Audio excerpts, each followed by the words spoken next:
Seringkali kebaikan Allah itu kita pandang dari sudutnya yang materi. Allah itu baik kalau kita punya harta yang banyak, tanah yang luas, pabrik yang di mana-mana. Sementara kalau cuma sekadar itu kebaikan Allah, terlalu sedikit orang yang mendapatkannya. Padahal kebaikan Allah tidak pernah berhenti dan meliputi seluruh makhluk yang hidup ini.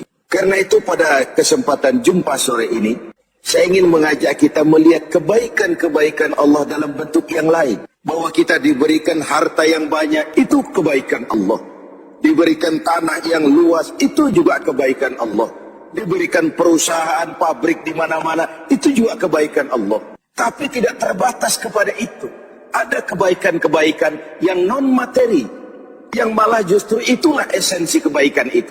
Mari kita renungkan sebuah hadis di mana baginda Rasul bersabda, arba'atun man u'tiyahunna faqad u'tiya khairat dunya wal akhirah. Ada 4 hal. Siapa yang oleh Allah diberikan keempat hal ini, sungguh dia telah diberikan kebaikan dunia dan sekaligus kebaikan akhirat. Kebaikan dunia juga kebaikan akhirat. Ini berarti belum tentu yang baik di dunia menurut kita akan berbuntut baik juga di akhirat. Tapi orang yang diberikan 4 hal ini, dia sungguh diberikan kebaikan dunia dan juga kebaikan akhirat nanti. Apa 4 perkara ini? Yang pertama, qalban syakir. Orang yang oleh Allah diberikan hati yang pandai bersyukur. Ada ungkapan, my heart is my home. Hatiku adalah rumahku. Kalau luas hati, rumah yang kecil besar rasanya. Kalau sempit hati, rumah yang besar pun kecil jadinya. Kalau hati sempit, rumah pun kecil, kiamat namanya. Orang yang hatinya pandai bersyukur, bisa mensyukuri nikmat. Dan dengan dia bersyukur, semakin bertambah nikmat itu kepadanya.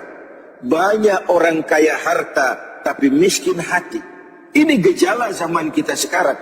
Di tengah gemerlapnya harta, dia tidak tahu mau diapakan harta yang banyak itu.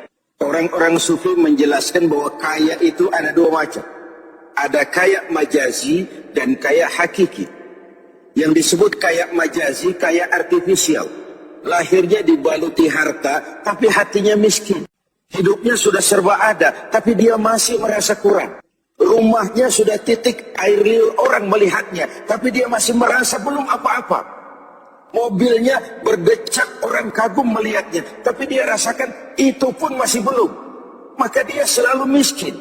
Dalam sebaik cukup dia masih merasa kurang, maka hidupnya pun selalu kekurangan. Orang yang diberikan hati yang kaya, sungguh sebuah kebaikan. Hati yang kaya, hati yang luas. Kalau hati luas, tandanya 2, bisa mensyukuri nikmat dan tidak mengingkari apa yang diberikan Allah kepadanya. Tapi orang yang hatinya sempit biasanya tidak pandai mensyukuri nikmat. Dan lebih celaka lagi ini, tidak senang lihat orang lain mendapat nikmat. Orang seperti ini, dia susah gemuk. Sudah tidak bisa mensyukuri nikmat, tidak senang lihat orang lain mendapat nikmat. Tetangganya beli televisi saja, dia demam. Nanti tetangganya beli sepeda motor, dia makin gawat. Masuk rumah sakit. Di rumah sakit dengar tetangganya beli mobil, mati dia.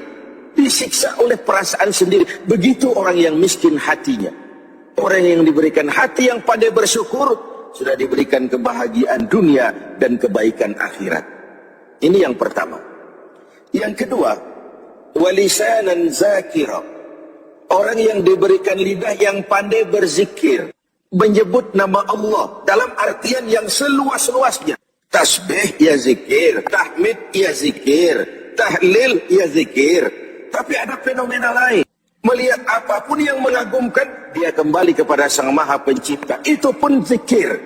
Melihat semesta jagat raya, melihat bintang gemintang bertaburan di angkasa, melihat lautan luas terhampar biru membentang, melihat gunung tinggi menjulang ke angkasa. Semuanya mengingatkan dia kepada Allah. Itu pun zikir. Diberikan lidah yang pandai berzikir, mengingat Allah dalam segala keadaan. Dan bukankah Islam mengajarkan seperti itu? Dari hal-hal yang paling kecil, memulai pekerjaan, bismillah. Melihat sesuatu yang hebat, masya Allah. Melihat sesuatu yang luar biasa, subhanallah. Terkejut, astaghfirullah, berjanji insya Allah. Semua dikaitkan dengan Allah. Inilah zikir hidup yang larut dalam alur ketuhanan. Yang ketiga, wa badanan 'alal bala'i sabir. Beruntung orang, diberikan kebaikan orang kalau dia dikaruniai badan yang tegar menghadapi bencana, tegar menghadapi cobaan, kuat menghadapi tantangan. Tantangan itu penting. So, kalau tidak ada tantangan, kita akan tidur. Cobaan juga kita perlukan, tapi kalau kita tidak sanggup menahannya, larut oleh cobaan itu, kita akan kalah karenanya. Orang yang baik, diberikan kebaikan dunia akhirat, punya badan yang tegar menghadapi cobaan. Apa cobaan Allah? Dua macam. Satu ayat menjelaskan, wa nabluukum bil khairi wasyarri. Kami akan coba, kami akan uji kamu dengan yang baik dan dengan yang tidak baik, dengan yang enak dan dengan yang tidak enak, dengan yang menyenangkan dan dengan yang tidak menyenangkan. Bukan cuma sakit cobaan itu, sehat pun ujian. Bukan cuma miskin ujian, kaya pun cobaan. Bukan cuma tidak punya jabatan cobaan, naik pangkat pun ujian. Kita ni yang namanya ujian kan yang tidak enak saja. Kalau sudah sakit, ya Allah, sedang diuji. Sehat, lupa daratan. Miskin, ujian. Setelah kaya, lupa bahwa itu juga ujian. Fenomenanya apa? Banyak orang lulus ketika diuji dengan kemiskinan, tapi gagal berantakan setelah diuji dengan kekayaan. Ketika miskin dia hamba Allah, setelah kaya dia pindah menjadi hamba harta. Belum pernah ada orang datang mengeluh, Pak Ustaz, saya sedang diuji oleh Tuhan. Kenapa Pak? Uang saya sedang banyak. Belum pernah. Kalau sudah bangkrut, miskin, baru merasa diuji. Bukankah sejarah syarat dengan contoh? La nufarriqu baina ahadin min rusuli. Kami tidak membeda-bedakan para rasul. Tidak ada rasul yang dianak emaskan. Semuanya diuji, semuanya ditempa, semuanya digembleng. Semuanya tegar seperti batu karang di tengah samudra. Walau tiap hari dihempas ombak, dihantam gelombang, dia tetap berdiri dengan tegar. Begitulah orang yang diberikan kebaikan oleh Allah. Lain dengan orang yang loyo, sedikit kena kesulitan seperti ayam sampar, kerakap tumbuh di batu, hidup segan mati pun tak mau, skeptis, pesimis. Apa yang bisa kita lakukan kalau dasar hidup kita sudah skeptis dan pesimis itu tadi? Hidup ini adalah cobaan. Semakin tinggi kualitas keimanan, semakin berat cobaan itu. Semakin kokoh berpegang kepada agama, semakin kuat pula cobaan datang menerpa. Yang terakhir, orang yang diberikan kebaikan dunia akhirat, wa zaujatan salihatan, diberikan istri yang salihah, pendamping. Tidak ada suami bisa sukses jadi apapun dia tanpa peran serta dan dukungan istrinya. Itu sebabnya baginda Rasul menikah dengan Sayyidatuna Khadijah. Apa yang jadi pertimbangan beliau? Mengawini seorang janda yang umurnya 15 tahun lebih tua pula dari beliau. Kalau sekadar memperturutkan hawa nafsu, mestinya tidak Khadijah yang dipilih oleh baginda Rasul. Mestinya, kalau istilah kita sekarang cari ABG saja.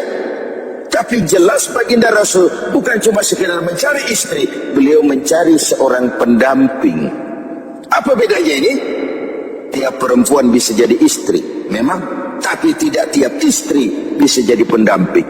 Itu dibuktikan dalam sejarah. Orang lain belum beriman, Khadijah iman. Orang lain memusuhi Nabi, Khadijah mengorbankan hartanya untuk membantu perjuangan Nabi. Saat Nabi terkena kesulitan, Khadijah tampil jadi penghibur. Khadijah tampil jadi pembela.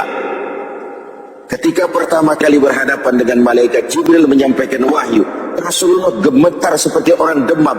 Kembali ke rumah, zammiluni ya Khadijah, selimuti saya Khadijah, selimuti. Kenapa bang?